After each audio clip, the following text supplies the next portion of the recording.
کبھی کسی نے سوچا نہیں تھا کہ ایک ٹائم ایسا آ جائے گا کہ امریکہ میں ایسی صورتحال کا سامنا کرنا پڑے گا کہ وہاں جو جنگ مسلط ہوگی اس کے اثرات سیدھے اسرائیل پر پڑیں گے۔ اب سینیریو یہ ہوا ہے کہ ایران نے 2 ڈرونز مارے اور یہ دونوں سیدھا بین گورین ایئرپورٹ پر جا کر لگے، اور ہوا یہ کہ وہاں پر جہازوں کو لگتے لگتے بچے، اور یہ شاید تاریخ کا سب سے بڑا آپ جسے کہہ سکتے ہیں کہ کارنامہ یا کاروائی ہوتے ہوتے رہ گئی لاسٹ مومنٹ کے اوپر۔ اور وہاں جتنے پیسنجرز تھے یہ دوڑے تھے، بھاگے ہوئے تھے، امیڈیٹلی ایئرپورٹ کو کلوز کر دیا گیا۔ اور آپ امیجن کریں گے تقریباً 1 مہینے کے لیے ایئرپورٹ کو کلوز کرنے کے اب احکامات آئے ہیں۔ پہلے انہوں نے 16 اپریل تک اس کو کلوز کرنا ہے، اب اس کے بعد یہ اگلے لیول پر۔ اب ہو یہ رہا ہے کہ ایران ابھی جو اسٹریٹجی اپنا رہا ہے وہ یہ کہہ رہا ہے کہ یہ تمام کے تمام جو اسرائیلی جو دوسرے ممالک سے لا کر فلسطین کی سرزمین پر آباد ہوئے تھے، ہم نے یہاں ان کو رہنے نہیں دینا، ہم یہاں پر جہنم برپا کر دیں گے۔ اور ایران نے پیغامات بھی بھیجے تھے موبائل پر کہ آپ لوگ نکل جائیں، آپ کے پاس ٹائم تھوڑا۔ اب سینیریو یہ ہوا ہے کہ اسرائیل میں کالج بند ہے، یونیورسٹیز بند ہیں، لاک ڈاؤن کی صورتحال ہے، آلموسٹ تقریباً سب کچھ بند ہے، اور اتنی تباہ کن صورتحال ہے کہ پہلی مرتبہ اسرائیل کو ایڈمٹ کرنا پڑا ہے کہ جو کلسٹر میزائل اور یا کلسٹر بم مارے ہیں انہوں نے اسرائیل کی جڑیں کھوکھلی کر دی ہیں۔ اور آپ امیجن کر لیں کہ ایئرپورٹ کے چاروں طرف، یعنی ایئرپورٹ وہ جگہ ہے جہاں پر انہوں نے فارنر جو آتے ہیں ان کو ریسیو کرنا ہے، یا ایئر لائن جو فارن ایئر لائنز ہوتی ہیں یا جہازوں، ان سب کی پروٹیکشن کرنی ہے۔ سینیریو یہ ہوا ہے کہ وہ چاروں طرف ان کے 4 ڈیفنس سسٹم لگے ہوئے تھے، لیکن کچھ عجیب بات ہے جو ابھی تک کسی کو سمجھ نہیں آ پا رہی کہ چلے آپ ایک چیز سمجھ آتی، دوسری آپ کا کوئی میزائل اب آتا ہے ایران کی جانب سے وہ نہیں رک پاتا، نہ ڈرونز رک پا رہے ہیں، تو وہ مکمل طور پر آ کر ایئرپورٹ کو لگا اور انہوں نے ایئرپورٹ کو شٹ ڈاؤن کر دیا۔ اور اس وقت بین گورین ایئرپورٹ مکمل طور پر آلموسٹ 1 مہینے کے لیے شٹ ڈاؤن ہو گیا ہے، اور یہ کچھ نہیں کہا جا سکتا کہ 1 مہینے کے لیے ہوا ہے، آگے 2 چلیں گے، اور یہ پورے کا پورا ایئرپورٹ اب اڑانے کی تیاری ہے۔ ایران نے کیا کہ انہوں نے ٹیسٹنگ کرنے کے لیے ڈرونز اپنے بھیجے، ان ڈرونز نے ہٹ کر دیا ہے۔ اب امریکہ الزام لگا رہا ہے، امریکی میڈیا اور ان کی انٹیلیجنس ایجنسیاں، کہ یہ رشین ڈرونز ہیں۔ دیکھیے رشیا خود ایران کے ڈرونز استعمال کرتا ہے، انہوں نے کیا ڈرونز بھیجے ہیں؟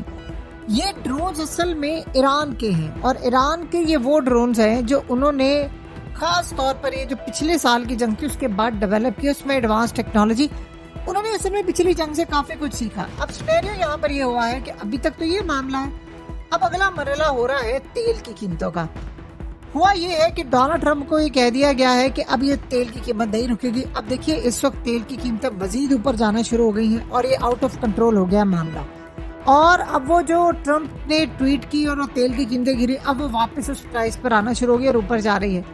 ایڈمنسٹریشن نے جو ٹرمپ کے یعنی ہے انڈر کام کرتی ہے یا وائٹ ہاؤس نے، انہوں نے اب ایک ماڈل تیار کرنا شروع کیا ہے کہ کیا سینیریو ہوگا اگر $200 بیرل پر قیمت چلی جاتی ہے۔ اور اس وقت سینیریو یہ ہے کہ کافی پریشان کن صورتحال ہے۔ ڈونلڈ ٹرمپ کو یہ بتایا گیا ہے کہ ہمیں کچھ نہ کچھ کر کے تیل کی قیمتوں کو نیچے گرانا ہے، ہمارے پاس اب راستہ نہیں ہے۔ پتہ یہ چلا ہے کہ اب ایران سے جنگ کے لیے ہمارے پاس جو تھارڈ کے 8 یا 10 سال کا جو میزائلوں کا ذخیرہ تھا وہ تقریباً ختم ہو گیا، تقریباً 50% ان کے پاس میزائل ختم ہو گیا۔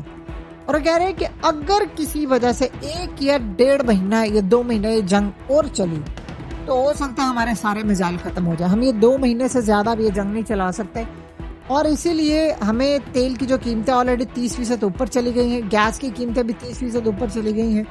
تو اس صورتحال کے اندر یہ ذہن میں رکھیے گا، تیل کی قیمت جب اوپر جائے گی تو آؤٹ آف کنٹرول ہو جائے۔ انہوں نے کہا کہ امریکہ میں اتنا بڑا ریسیشن آ جائے گا کہ اگر ڈونلڈ ٹرمپ کو اگلے 30 سال بھی ملے تو شاید وہ امریکہ کی اکانومی کو ریکور نہ کر پائے اگر $200 بیرل پر قیمت چلے گی۔ یہ ٹرمپ کو بتایا گیا۔ اب وہ اپنے ایڈوائزرز کو کہہ رہا ہے کہ آپ کسی طرح بات کریں، وہ مسلم کنٹریز کو کہہ رہا ہے آپ اپروچ کریں ایران کو۔ اب آیت اللہ علی خامنئی ظاہر سی بات ہے وہ انڈر گراؤنڈ ہے، اور یہ بات ان کو پتا ہے کہ امریکہ مجھے ڈھونڈ رہا ہے اور وہ چاہ رہے ہیں کہ میں باہر نکلوں اور مجھے ہٹ کیا جائے، تو وہ پوری طرح اپنی تیاری کر کے بیٹھے ہوئے ہیں۔ لیکن یہ جو صورتحال اس وقت پیدا ہوئی ہے آپ اس کا تصور بھی نہیں کر سکتے۔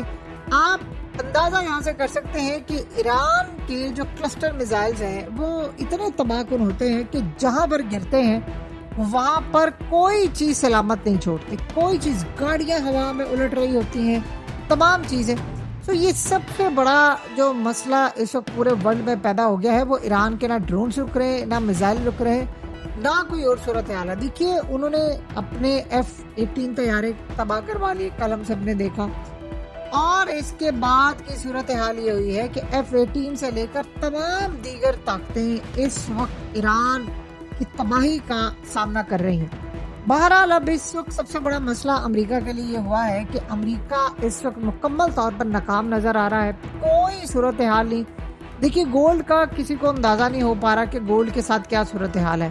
گولڈ آؤٹ آف کنٹرول ہوا پڑا ہے، ادھر امریکہ گولڈ کو گرا رہا ہے، ادھر چائنا بائنگ کر رہا ہے، ادھر وہ آئل گرانے کی کوشش کر رہے ہیں، ادھر نیچرلی آئل اوپر جا رہا ہے کیونکہ اسٹیٹ آف ہارمز تو کھلا نہیں ہے. اب یہ جو گراؤنڈ آپریشن کرنے والی صورتحال ہے اس کو قطعاً کوئی اس وقت سپورٹ نہیں کر رہا. یہ آپ ذہن میں رکھ لیں، ایران کو قطعاً اس صورتحال میں کوئی پریشانی نہیں. ان کے لیے دیکھیے اب گنوانے کے لیے کوئی چیز باقی نہیں بچی. یہ تب وقت آتا ہے جب آپ مکمل طور پر آزاد ہو جاتے ہیں. اب ایران کے پاس کوئی ایسی صورتحال نہیں ہے کہ اس کو کچھ گنوانا پڑے، کوئی ایسا معاملہ نہیں ہے کہ اس کو اب کو برداشت کر. انہوں نے بہت زیادہ نقصان کر لیا، امریکہ کے لیے بہت کچھ ہے گنوانے کے لیے، اور ایران کے پاس اس وقت میزائل اور ڈرونز ان کی بھرمار ہے. انہوں نے اصل میں جنگ اس لیے کی تھی، امریکہ تو پچھلے کافی سالوں سے کئی ممالک میں جنگ کرتا رہا، یوکرین مسئلہ ان کا ضائع، یہاں پر ان کے ساتھ کوئی صورتحال نہیں ہو پاتی. دیکھیے اس وقت ٹرمپ نے بڑے غصے میں کہا، انٹرنیشنل میڈیا نے رپورٹ ہوئی کہ وہ گالیاں دے رہا ہے. وہ کہہ رہا ہے کہ اصل میں نتن یاہو یہ کہہ رہا ہے کہ آپ ایک خطاب کریں ایران سے اور ایرانی قوم کو کہیں کہ آپ سڑکوں پر نکل آئیں. تو آگے سے ٹرمپ اس کو کہہ رہا ہے برا بھلا کہہ کر کہ میں ان کو کیا بتاؤں کہ سڑکوں پر نکل کر اگر تم لوگوں نے کیا کرنا ہے. ان کو خود عقل نہیں ہے کہ انہوں نے آنا ہے، یا پچھلی دفعہ ان کے ساتھ جو ہوا ہے تو میں ان کو کیا بتاتا پھر. یہ بیسیکلی صورتحال ہے اس وقت.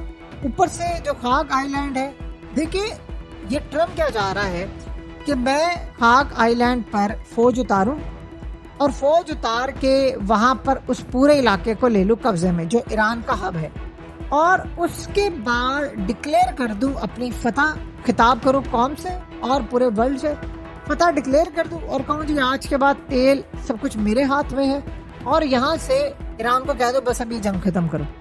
یعنی آپ یہ سمجھ لیں کہ یہ حلوہ ہے کہ امریکہ کے پیراٹروپس اتریں گے.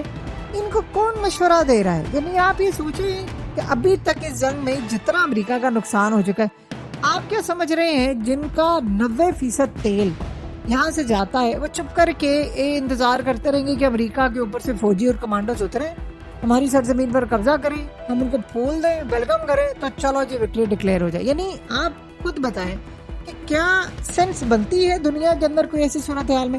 جنہوں نے بین گورین ایئرپورٹ بند کر دیا ہے، جنہوں نے مکمل طور پر اسرائیل کے سارے آپریشنز پیرالائز کر لیں. ایران تو پھر کام کر رہا ہے، ایران میں تو لوگ پھر سڑکوں پر ہیں، کاروبار چل رہا ہے، کچھ نہ کچھ سسٹم وہاں پر چل رہا ہے. اسرائیل تو مکمل لاک ڈاؤن میں ہے. اس کی ریزن کیا ہے؟ اسرائیل اس لیے لاک ڈاؤن میں ہے کہ اسرائیل میں جو میزائل آتے ہیں وہ کلسٹر میزائل ہیں، اور وہ دن میں آ رہے ہیں، رات میں بھی آ رہے ہیں. اب ایک میزائل ہے، اس کے اندر سے 100 میزائل آگے سے گرتے ہیں، یا وہ ڈفرینٹ 20 کلومیٹر کے ریڈیس میں جا کر گرتے ہیں.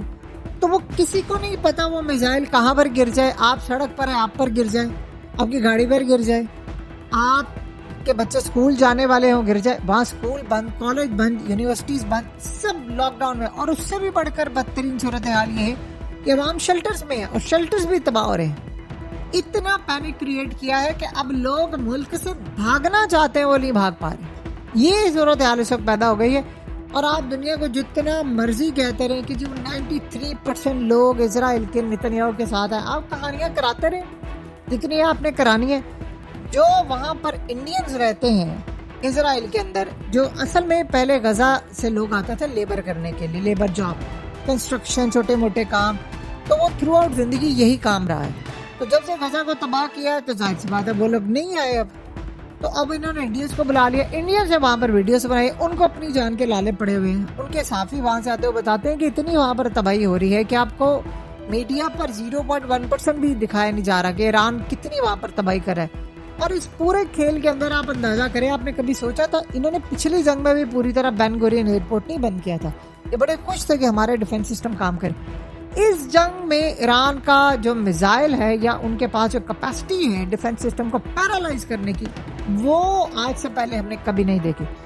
تو پہلی مرتبہ یہ ہوا ہے کہ ایئرپورٹ کو انہوں نے اڑایا ہے اور اس کے بعد ایئرپورٹ ہمیشہ کے لیے بند ہوا ہے۔ یہ 78 سالہ تاریخ میں ان کا سب سے بھیانک نقصان اب ہوا ہے۔